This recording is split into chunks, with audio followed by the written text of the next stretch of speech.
अस्सलाम वालेकुम स्टूडेंट्स। हम लोगों ने चैप्टर 18 यूनिट 18 मैट्रिक क्लास का कर लिया था। अब हम चैप्टर 19 स्टार्ट करने वाले हैं। इसकी पहली एक्सरसाइज करेंगे 19.1। इस चैप्टर का नाम क्या है? Matrices and determinants. Exercise 19.1 start करने से पहले हमारे कुछ कॉन्सेप्ट जो है वो क्लियर होने चाहिए। जैसे किस तरह के कॉन्सेप्ट क्लियर होने चाहिए हमारे? मैट्रिसेस की ना मुख्तलिफ इकसाम होती हैं। तभी आपका पहला सवाल कह रहा है specify the type of each of the following matrix. तो आपने क्या करना है, पहले कुछ टाइप्स को समझना है। अब कौन कौन सी जो टाइप्स होती हैं मैट्रिक्स की हम उसे पढ़ते हैं। अच्छा, पहली बात तो ये बताते चलें कि इस तरह का जो क्वेश्चन होता है लाइक जैसे कि इस तरह हम मैट्रिक्स को इस तरह रिप्रेजेंट करते हैं इस सेट्स में मैट्रिक्स फॉर्म में। अच्छा, मैंने पहला सेट ये बनाया है क्योंकि मैं सबसे पहले जो है ना रॉ मैट्रिक्स डिस्कस करने वाली हूँ।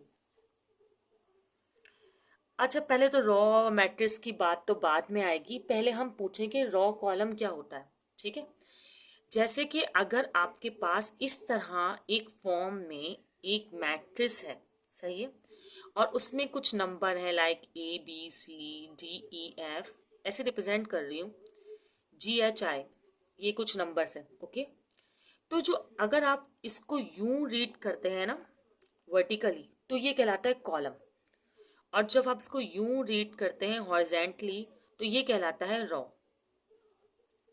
ठीक है, ये कॉलम हो गया। और दूसरी चीज क्या हो गई आपके पास?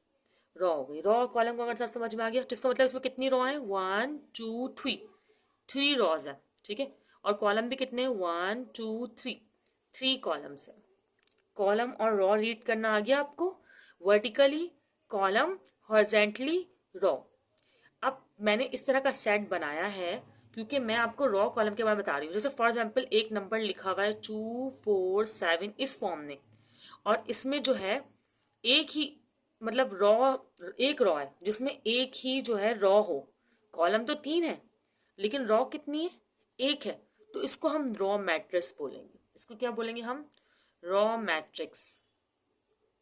ठीक है, इसी तरह अगर हमारे पास कॉलम एक हो, क्या एक हो? कॉलम एक हो, और यहाँ पर ये नंबर जैसे 2 4 7 ही लिख देती हूँ, तो ये एक कॉलम हो लेकिन रॉ 3 है, तो ये कहलाएगा कॉलम मैट्रिक्स। बहुत आसान है, मैट्रिक्स की एक्सरसाइज तो वैसे ही बहुत आसान होती है, पिछली बुक में भी बहुत इजी थी ये। ठीक है, अब आपके पास दो तरह के हो गए, एक तो आपने ये टाइप कर ली, एक आपने ये कैटेगरी कर ली। ओके, अब इस तरह कर लेते हैं कि थर्ड कैटेगरी को आप ले लेते हैं स्क्वायर मैट्रिक्स। अच्छा, स्क्वायर मैट्रिक्स से जाहिर है कि स्क्वायर बन रहा होगा। अच्छा, स्क्वायर क्या होता है भाई? इक्वल साइड्स, है ना। और तो इसका मतलब कि इसमें इक्वल रॉ एंड कॉलम होंगे। इसमें क्या होंगे? इक्वल रॉ एंड कॉलम होंगे। फॉर एग्जाम्पल अगर आपने यहाँ पर AB दो रॉ रखी, दो कॉलम रखे हैं, तो रॉस भी दो ही होंगी। इक्वल रॉस एंड कॉलम, भले आप इस फॉर्म में कहें या आप इस फॉर्म में भी कह सकते हैं, 3 की जो होती है फॉर्म। ठीक है, तो इक्वल रॉस एंड कॉलम है, 3 कॉलम और 3 रॉस है। तो ये वाला जो मैट्रिक्स हुआ, ये कौन सा मैट्रिक्स है? स्क्वायर मैट्रिक्स, 2 by 2, और ये भी 3 by 3 है ना। इसी तरह अगर हमारे पास रॉ एंड कॉलम इक्वल ना हो, जैसे कि मैं यहाँ पर अभी रॉस जो है वो 2 रख रही हूँ, ठीक है, और कॉलम 3, सही। तो हमारे पास जो है रॉस कॉलम इक्वल नहीं है, तो इसका मतलब ये मैट्रिक्स जो है ये है रेक्टेंगुलर मैट्रिक्स, जिसमें आपके नंबर ऑफ रॉस और कॉलम इक्वल ना हो। ठीक है, इजी है बहुत ज़्यादा। इसी तरह अगर से आप यूँ बनाना चाहें, यूँ करना चाहें, मतलब कि इस तरह आप यूँ रिप्रेजेंट करके दिखाना चाहें, बात एक ही है, बस रॉ और कॉलम इक्वल नहीं है, तो इसका मतलब ये है रेक्टेंगुलर मैट्रिक्स। जीरो और नल मैट्रिक्स बहुत इजी है। भले वो एक सिंगल रॉ हो, भले वो एक सिंगल कॉलम हो, ठीक है, लेकिन उसमें जीरोज हो, और जीरोज के भले वो एक स्क्वायर मैट्रिक्स हो, या वो एक रेक्टेंगुलर मैट्रिक्स हो, जीरोस हो, जीरोस के अलावा कोई डिजिट ना हो, तो वो है नल मैट्रिक्स। ये तो बहुत इजी है, नल या जीरो मैट्रिक्स। अब हम करेंगे स्केलर मैट्रिक्स।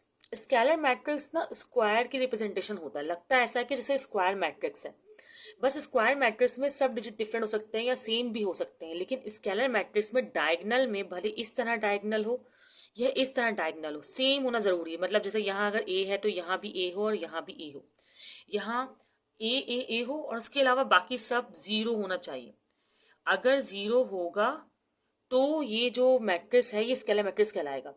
भले आप यहाँ टू टू टू लिखते हैं, 5 लिख दें, मतलब सेम होना चाहिए, सेम डायगनल वैल्यूज, ठीक है, तो ये कहलाएगा आपका स्केलर मैट्रिक्स। बहुत सिंपल सा मैट्रिक्स है। इसी तरह आप इस स्केलर मैट्रिक्स में क्या करें, यही स्केलर मैट्रिक्स बनाएं, क्या करें, यही स्केलर मैट्रिक्स बनाएं और डायगोनल में बस 1 यूज करें। तो ये वाला जो मैट्रिक्स आपका कहलाएगा, ये कहलाएगा आइडेंटिटी मैट्रिक्स। क्या कहलाएगा, मतलब कि अगर 1 होता है ना डायगोनल में, भले इस तरह हो या इस तरह हो, तो ये आपका कहलाता है आइडेंटिटी मैट्रिक्स। ओके, क्वेश्चन समझ में आ रहे होंगे, बहुत इजी से कॉन्सेप्ट है, हाथ के हाथ याद रह जाते हैं।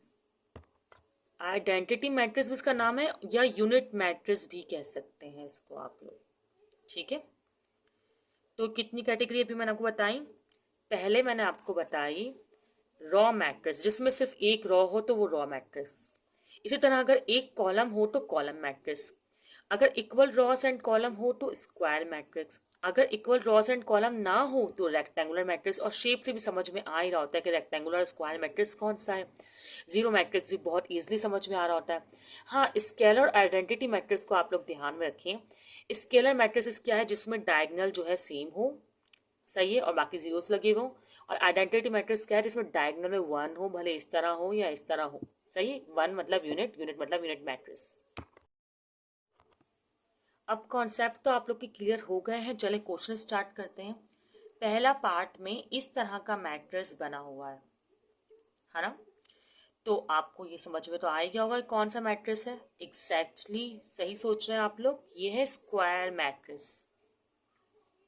ओके, ठीक है। इसी तरह सेकंड पार्ट हमारे पास आया है, उसमें मैट्रिक्स जो बना हुआ है वो इस तरह वर्टिकल कॉलम बना हुआ है। तो ये कौन सा मैट्रिक्स हुआ, आपको पता होगा कौन सा मैट्रिक्स है ये मैट्रिक्स है आपके पास कॉलम मैट्रिक्स।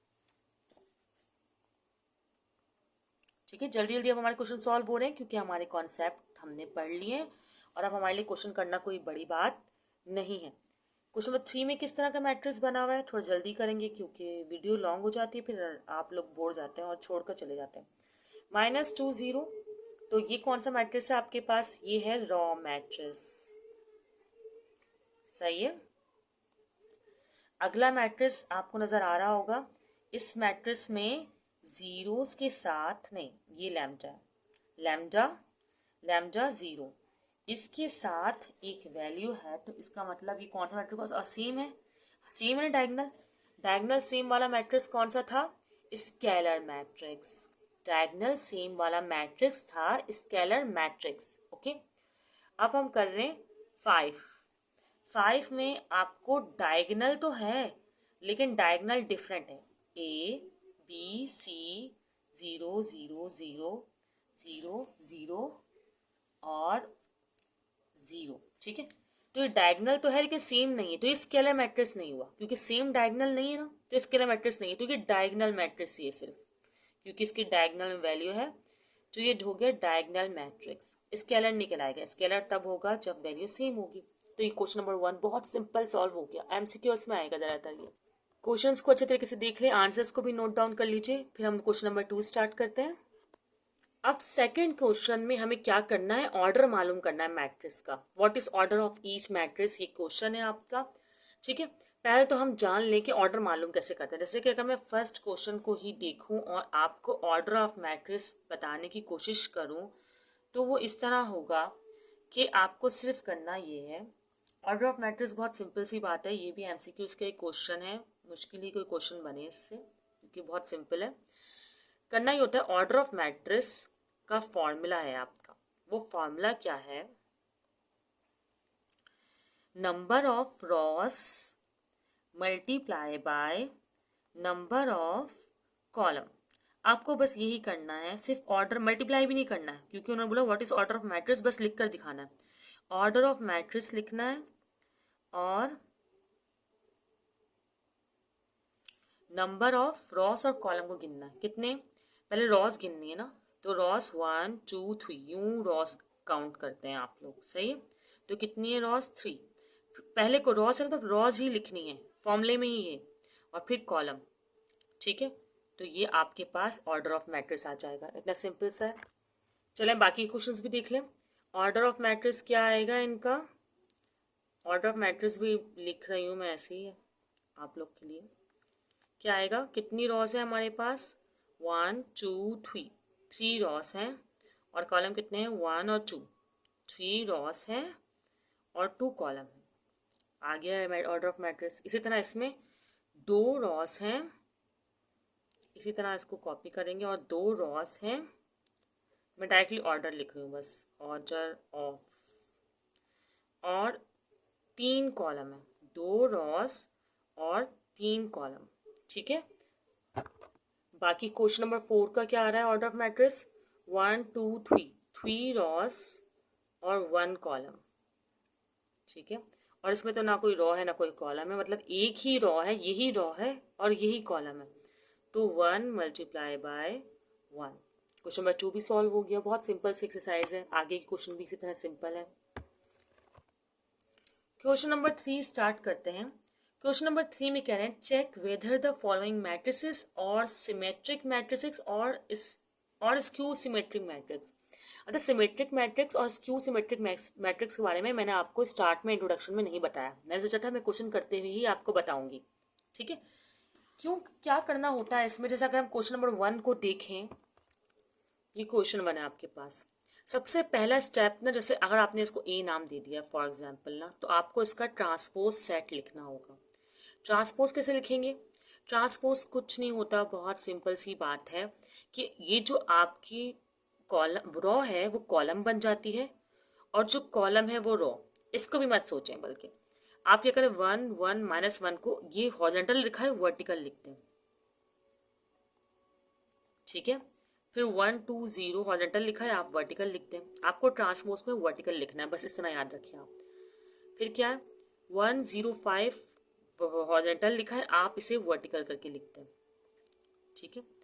इस तरह की फॉर्म में करना जिसमें आपकी रॉस कॉलम बन जाए, ये कहलाता है ट्रांसपोज सेट। क्या कहलाता है, ट्रांसपोज,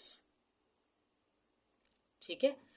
अब करना ये आपने देखना है कि अगर आपका ट्रांसपोज सेट बिल्कुल वैसा ही आया हो जैसे कि आपका पहले सेट था ट्रांसपोज से पहले, तो ये कहलाता है सिमेट्रिक मैट्रिक्स। क्या कहलाता है ये, सिमेट्रिक मैट्रिक्स।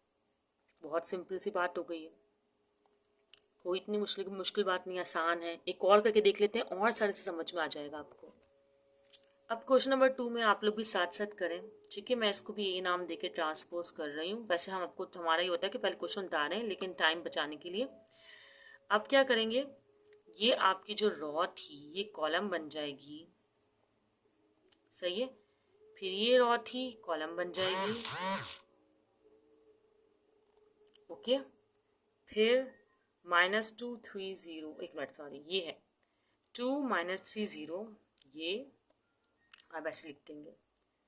अब आप लोग नोटिस करें कि ये बिल्कुल डिफरेंट आंसर आया है, सेम नहीं आया। ये वाली चीज़ तो सेम आई है ना, लेकिन जो ये आंसर है इसमें माइनस का डिफरेंस है। इसमें क्या है, माइनस का डिफरेंस, तो ये सेम सेट नहीं है, यहाँ माइनस नहीं है और यहाँ पर माइनस है, तो ये कहलाएगा स्क्यू सिमेट्रिक मैट्रिक्स,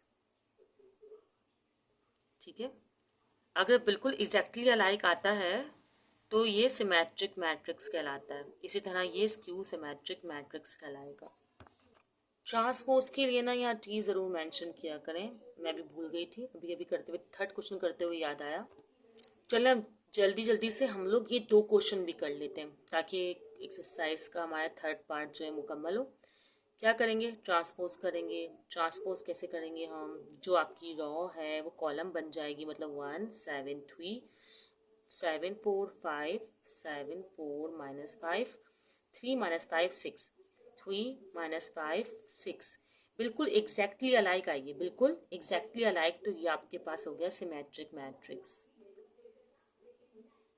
ओके, अब लास्ट क्वेश्चन करते हैं इस थर्ड पार्ट का। लास्ट क्वेश्चन में भी क्या करना है, यही करना है।